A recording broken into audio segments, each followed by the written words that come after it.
Warriors, Wolves. The matchup is set. Golden State survives against Houston. Quentin Post on course to win. I think conference finals MVP at this rate, I would argue. Grant, we're going to go through everyone who's new here. Tactical, narratives, X factors, and predictions. Tactically speaking, what are you looking at in this series? So for guess what? They both involve Anthony Edwards. How about that? Because I'm just some guy, some face of some league. So I guess this is the Warriors tactical thing. I'm not sure how to frame it exactly because it involves Edwards, but just at the point of attack, do we think Edwards gets the Steph matchup? And what is that? And if so, because you wouldn't use Conley, I don't think. You might use McDaniels, and that leaves Edwards on Butler. But let's say Edwards gets the Steph matchup. Can you then pull Gobert into some screening actions, get some switches that way?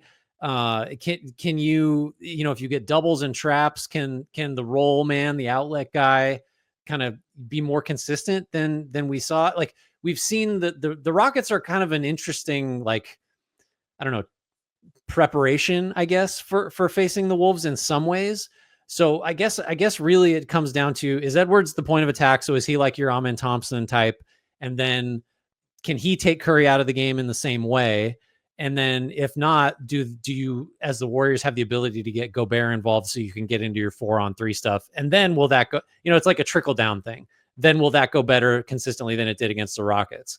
So that's like 3 tactical things, but they're all kind of a piece. What would you do if you were Chris Finch? Because the way I was looking at it was just, and I think now having Jimmy Butler, because Jaden McDaniels gets the Steph assignment during the regular season. He guarded him more than anyone else in Minnesota. I think he actually spent more time guarding Steph than anyone in the league this regular season. But do you think Edwards, is Edwards in the mode now where it's like, because of the way he guarded LeBron and the way he, is like, I got him. But I also kind of thought, because Jimmy Butler's on this team now, does Edwards in kind of like that sturdier frame make more sense to go up against him? Yeah. And also you're not going to have, in theory, or at least like Steph's going to run around more, like through more screens away from the ball. You'd rather have Jaden McDaniels. The issue, what's interesting there, though, is that if you're the Wolves and you put Edwards on Steph, or Jaden on Steph, now it's just that makes it easier for Steph to stay on Jaden at the other end. Mm-hmm. If it's Anthony Edwards and you run into some cross matches where Steph is on Edwards, then you don't even need to worry about setting screens at that point. Yeah. No, I there's there's a 3-tiered thing. I think, I don't know. I got really caught up in the idea of I think Edwards is just here for it in the postseason, and he's gonna say, I want Steph. I mean, he'll be on him at some point. You're probably right based on the regular season and just how much of a pain McDaniel's length can be on someone like Steph. I don't know. I just, after that Rocket series, seeing how hard a defender like Thompson can make things on Curry, that is just where the analysis has to start. Because I think the Warriors are going to be good defensively. It's always going to come back to how do they get Steph loose, and then how do they score if they can't do that? This is, I think I actually might have asked this question when it was Warriors Rockets. And I have the same question against Minnesota, especially after watching that Lakers-Wolves series. Who forces who to adapt more with their lineup structure? And by that, I don't even know that the Warriors could adjust to account for Minnesota's size. Mm-hmm. But just sort of looking at, we saw Rudy Gobert in a couple of those Lakers games. He wasn't closing. I want to make clear, just for nothing to do with defense mostly. It's the offense where it becomes a problem if teams are going to go smaller. We also saw the value, though, of what he can do if he's catching passes, if he's really crashing the glass, what he can do against smaller teams. And so how does I guess I'm looking at this from Golden State's perspective more than anything, because I think Minnesota will default to, okay, it's cool that we can pull the Naz Reid ripcord and use him with Julius Randle and maybe feel more comfortable switching, and hopefully we create more offensive advantages if we want.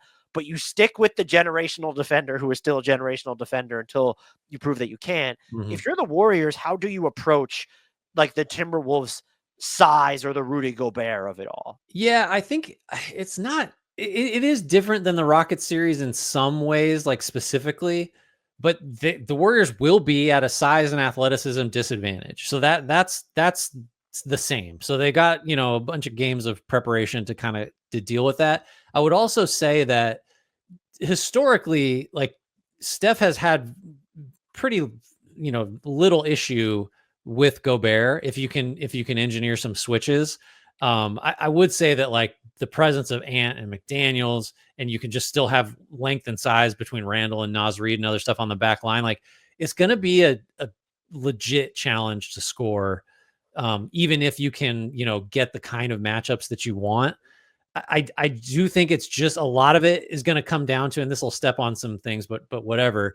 Like Pajemski is going to have to take advantage of defenses shaded away from him and or having less threatening defenders on him, because I do think really the size and athleticism and length of Minnesota is going to make it hard for the Warriors to get offense from the sources they want to get it from. And that really was the case against Houston too. So the fact that the Warriors are here suggests they can figure that out and they can defend well enough to, to make it work even when they don't quite figure it out. But it is going to come down to, I think Pajemski is just looming as someone that's going to have a phenomenal series offensively. The other question is, so with Andrew Wiggins gone, and I am assuming the answer is GP2, but like, who's getting the Edwards assignment? This might be so Moody hasn't been starting because Buddy Hield, they've needed the shooting. I think you're still going to need the Buddy Hield shooting. Defense, what was that game? Yeah, and I mean he's trying. Buddy Hield tries. He just doesn't do smart things all that often. Did you see the Steve Kerr announcement they were handing? I was like, I never thought we'd be reading this sentence, but like Buddy Hield, and then Jimmy wouldn't name him, and it's like number 7 really brought the defense. Number 7, yeah. The Jimmy Buddy media comment dynamic is fantastic, and I'm here for it, and I love it. I think it might be Moody. I think you could see Moody back into a bigger role, and that may change if he continues to not be reliable as a source of offense, and or if number 7 just continues to defend well. But like, you're never gonna have Buddy on Ant. I think GP2 will get a lot of minutes. I think Butler might get some minutes if he can move with the hip injury. Like but I think Moody's feels like he can move just fine, right? Moody's going to see a lot. Don't you think it's going to? I mean, like I think that's who the Warriors have tended to use against players like Edwards a lot, because GP2 just can't play, 35 minutes. It's just not. That's never something he's been able to do. No, so I guess they'll just throw a bunch of different stuff at. We're going to see some Guy Santos maybe on Anthony Edwards. Might see some Draymond. I mean, like that might be what it comes to. Well, how do you want to use Draymond in this series, ideally? Yeah, I mean. That's a great man. There's so many wrinkles in this one. If you put him on Gobert, I think he short circuits a lot of the screen and roll because you can switch that and you don't really care if you've got someone small on Gobert offensively, if you can get away with it for a while. I mean, but don't you kind of need him to guard Randall unless that's Butler? Like just because Randall's just going to bowl over. If you have Pajemski on him or Steph on him or Moody on him, like that just doesn't leave a lot of options. Yeah, I didn't consider Jimmy Butler maybe enough for the Anthony Edwards assignment for that specific reason, because I thought that they would want him for Randall so that you can still use Draymond on Rudy, which, during the regular season, I think he only played twice against Draymond only played twice against the Wolves. And that's kind of what we saw, but this team is different now. So yeah. I think I'm with you that I want to find a way to keep him on Gobert. Although with Jimmy Butler, Julius Randle's had a really good playoffs. Yeah.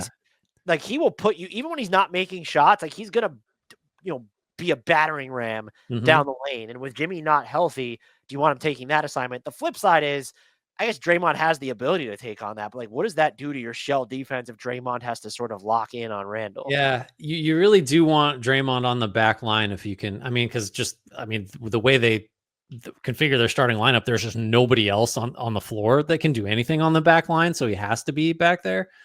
Yeah, it's weird that like Minnesota's offense sort of presents problems for the Warriors defense, and I think relatively speaking the Warriors defense is a strength. So I mean, I actually haven't even decided who I'm picking in this series, so we're gonna have to work our way there, but I'm concerned now as we're talking it out. My last tactical thing would be, so the Wolves had just like 2 of the worst 3-point shooting performances we ever kind of saw against the Lakers. And they won one of them. Right.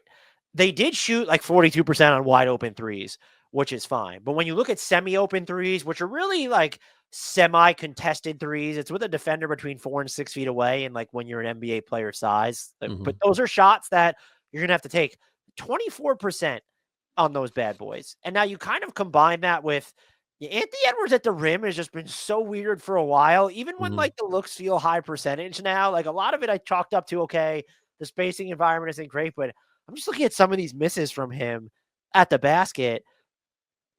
Like one of those things, preferably both, needs to turn. And I think that it's like the 3-point shooting that they have when you look at how Golden State will defend, and maybe I'm wrong here, please correct me. It feels like the 3-point shooting for Minnesota is good. Like you need to have a higher baseline than we saw against the Lakers to beat this Warriors team. And I think that's doubly true if the Warriors send 2 at Edwards, which they might. I don't know what I think. You expect them to do that. I don't know whether I expect that, because like normally you just say yeah, because other than Conley, like who's making a play that you're scared of? Now playoff Randall, you'd say I'm scared of Randall. The play being he will drive through someone and make a layup. But my tactical thing was like how Edwards has handled doubles the best I've ever seen him handle them against the Lakers. Like just the kinds of quick passes you want him to make, the kind of like floor mapping where he'd throw one real quickly where I wasn't even sure that guy was there, but he knew. There was one, I think it was like Reed at the elbow or something like in the clinching game against the Lakers, where I was like, I don't think he makes that pass last year or like even during the season. So if the Warriors do send 2, then what you're talking about, the 3-point, like just making open and like decent threes, like the Wolves will get those shots. Like that just is what's going to happen, I think. So it's got those things are kind of tied together. Do I think they'll send 2 at Edwards? I bet not at first. I would guess that the Warriors will play it more straight up, where it's Moody or whoever. Probably Moody. The more we talk about it, and then if that doesn't work, then I think you probably have to send 2, especially if Peyton's not on the floor. And then Peyton's given up a lot of size and strength to Edwards. So I think eventually we may see that become like the default. What are the storylines in this series? I mean, just for the Wolves side is easy, and it's Edwards just toppling another, like took down Durant last year, took down LeBron, took down Steph. Like you could, if you're writing the like so what column about this series and the Wolves win it and Edwards is awesome, it's like, oh, the guard changed. We just watched it happen. Like the guy we all want to be the face of the league just took down the last 3 faces of the league, and like basically in order. So it's like we don't get to talk about him as a hypothetical anymore. Like he's just the guy, and we never ever get to say, or we never get to bet against him. Or how about this? You have to, when picking a series involving the Wolves, do the thing I do with Jokic, where it's like, well, they have him, so like that. Therefore, I'm not picking against the Wolves, or I have to at least like hem and haw about it. So I guess my storyline of combining the 2 together, the Edwards one is great, by the way, but it's like which team. I don't want to just say like default to which team has kind of more, which team would react to a loss more dramatically, because which I guess is the same thing as who has more at stake, but it's just like Minnesota has come alive towards the end of the season, and we've seen that like they've kind of gotten up for the moment basically all year, even when they were having their iffy crunch time stuff, which flipped entirely against the Lakers. They're all of a sudden a good crunch time team. But like the Cat trade still sort of looms as this weird inflection point where you ask yourself, well, was it worth it? And it feels like this series will be the determining factor as to whether it was in fact, because you will have made it as far as you did with Cat. Like, yeah, right. I think you're right. And it also kind of dictates Naz Reid, player option, Julius Randle, player option, Nickeil Alexander-Walker, free agent. Like, where are you like if you get bounced in the second round, even if it's competitive, what are you doing? It's not, I don't expect them to blow it up or anything, but like, how much are you willing to continue investing in this and that core? Don't you think that the Wolves playing like they did against the Lakers, a lot of the elements of that, like Randall defending really well and being a huge factor, like turned off the water for LeBron. So aren't the Wolves decisions harder, like, but for a good reason, because it was like, if Randall had flopped and like, okay, it's clear he's not a fit and the playoffs validated that, it's like, okay, how do we get off this? Or like, that kind of thing. And now it's like whatever happens against Golden State, Randall, at least for a series against LeBron James and Luka Doncic, looked like, oh, I think he's a value add in the playoffs. I think the argument that you could make is if you look at the individual production of all the players involved, Kat, Dante DiVincenzo, Julius Randle, Kate Job, of course. Sure, of course. Who could forget? If you look at you could call it a win-win. But if you're looking at the value add to a team so far in the postseason, the Minnesota Timberwolves so far seem like they may have won that trade. Yeah. And we killed it. We both killed it. In a weird way, So I think to answer your question, even though we're just talking about like what we're going to talk about, but it's a fascinating question. I think the Wolves would be the team to like do more, in reaction to a loss. But that's mainly like the Warriors made their move. Like the Butler move was the move, I feel like. And I don't know what they're not going to trade Butler or Steph or Draymond. And then after that, it's like, okay, well, like what they were always going to tinker on the margins anyway. Yeah. So like I think, in a weird way, like the Warriors maybe should be the team to be thinking about like big changes because the timeline is like 0 now and they got to figure something out. But the Wolves feel more likely to do something, and that's almost got less to do with what happens in the series, and more to do with like they made a financial move last year and they still have some weird contract stuff to figure out. Does that make sense?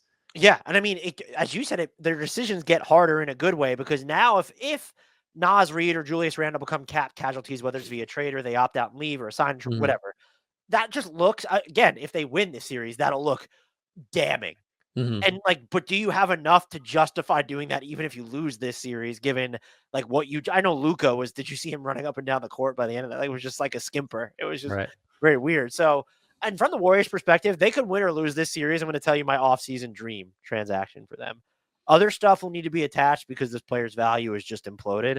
The Jonathan Kuminga sign and trade for Cam Johnson is like, that's the move that I think like, oh, the Warriors went this far in the playoffs in 2025. Like, they'll just be a bona fide contender if they can pull off something like that. I mean, Cam Johnson could probably get on the floor, so he'd be a pretty big value advantage there. What's your X factor for start whichever team you want? Yeah, I stepped on it. It's Pajemski for the Warriors. It's just like he's not gonna. I don't think he'll be guarded by one of the Wolves' two best perimeter defenders, and so like by default, he has to be not just making the open threes that come to him, but like he's gonna have to initiate offense. Like he will have to beat a guy and make the right pass. Like he's gonna have a significant offensive role. And again, I really do think the Warriors are gonna be okay defensively. Not to take anything away from Minnesota, but where I'm concerned and where anyone who's watched them, even with Butler, like scoring is hard against good defenses for them, especially ones that are equipped to take Steph out or limit him. And so it just Pajemski's like the only guy that can pass, dribble, shoot, like other than Steph and Butler. So it just has to be him for me. I have Moses Moody because I think that he is going to spend a lot of ample time on Yeah. Edwards. And then, I mean, like maybe you're just going to see him, like, you might even get some time against Randall, like, depending on how the setup is. And so he's just going to be super important. If you want to make sure that Jimmy Butler isn't doing too much heavy lifting or you don't need to try and overextend Gary Payton II. I say this and only slightly tongue in cheekily. I kind of wondered if Quentin Post would be a good option here because it's just like, if you look at if you wanted to, and you wanted to like kind of increase the dynamism of your offense, the Wolves in any given lineup do have players that you like. Quentin Post on Jaden McDaniels. Like they're not going Mm-hmm. to bring Quentin Post into the screening action if that's Mm-hmm. what's happening. So like, do you even if Conley's on the floor? Like, yeah, that might be like, but that might. So I'm just, could this be a Quentin Post? Will it be more of a Quentin Post? Who logs more total minutes by the end of the series, Kuminga or Post? Oh, Post. Okay, Is Post going to play a minute? Yeah. Post for Gary Payton II. That's pretty. I think who's going to play more minutes? I would guess GP2, just because he's going to one of the few like you're not terrified options on Edwards. You're terrified of everybody, but I think he's viable there. Post is a great X factor though because like if he runs hot, then like you just have to sort of adjust your defense to him, and there aren't a lot of shooters on the Warriors that's true of other than Steph. Right. I mean, Buddy Hield could also, they have a lot of like potential X factors because it's, can you get away with Yeah. playing him in this series if because the Wolves will decide to match up hunt on the perimeter. So if Buddy Hield's Mm-hmm. on the courts, like how if you have him and Steph together, like how many minutes can you get away with that? Yeah, I mean, if you start Hield as the Warriors and you put him on McDaniels and you say, Jimmy Butler, sorry, man, you drew the short straw. You got Edwards. Like you could keep Hield on the floor a little bit, right? Like, cause, and especially, I was all in on Moody starting. Now I wonder, because like offense is the problem. That's why Buddy Hield has played so much. Well, you have to guard the guy. Yeah, I don't know. I think Moody is a good pick because he, again, if you do play him because you need him defensively, like he just has to make shots. He has to take shots and make shots. And that's been an issue so far. Who's your X factor for the Timberwolves?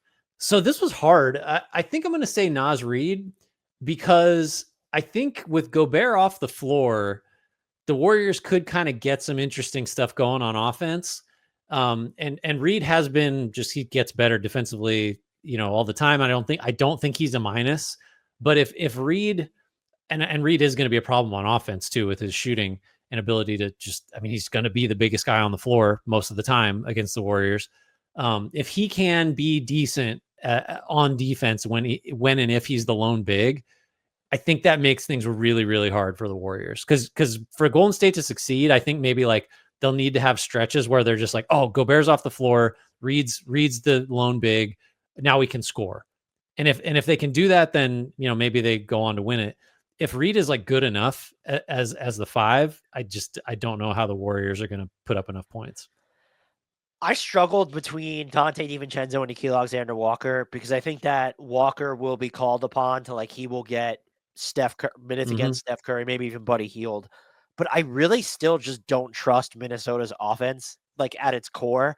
And Nickeil Alexander-Walker's not going to be the person that swings that. Like maybe he swings it the wrong. If he's not making his shots, that becomes difficult. So I'm going to lead Dante DiVincenzo to where it's if the Warriors decide to throw two at Edwards, or if Edwards is just having a game where he's not finishing around the rim, or Moody or Peyton II, or if Jimmy Butler's on him, just making life difficult. And we know that Draymond's going to be able to gum up stuff. Maybe that makes life tougher on Julius Randle. Can Dante DiVincenzo, I don't know what he shot in the Lakers series. It was 23% from three or whatever it was. Can he make Golden State's defense pay when it's in rotation or even when he just has the ball in his hands? Yeah, that's a good one. Who are you picking? I was hoping you go first. I haven't decided yet. I am going to pick the Minnesota Timberwolves to lose in 7 games. You like what I did there? I have been pretty high on the Timberwolves all season in terms of I've been up and down on them, but their performance against really good teams. I could see their size frustrating the Warriors in similar ways that it did the Lakers.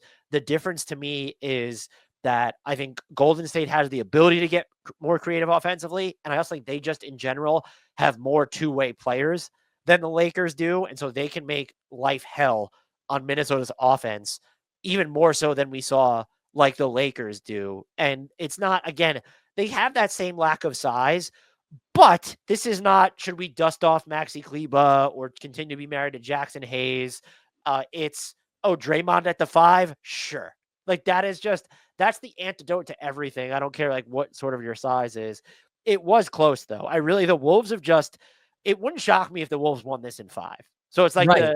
I could see it the scales tilting in that favor too. Cause again, I think there are some, conclusions you can draw about Golden State based on the challenges that Houston presented. That was a rough, the physicality and the size and the athleticism and the defense, that was hard to navigate. There were stretches where it was there's no way the Warriors can score on this team. It seemed like that for entire games, during that series.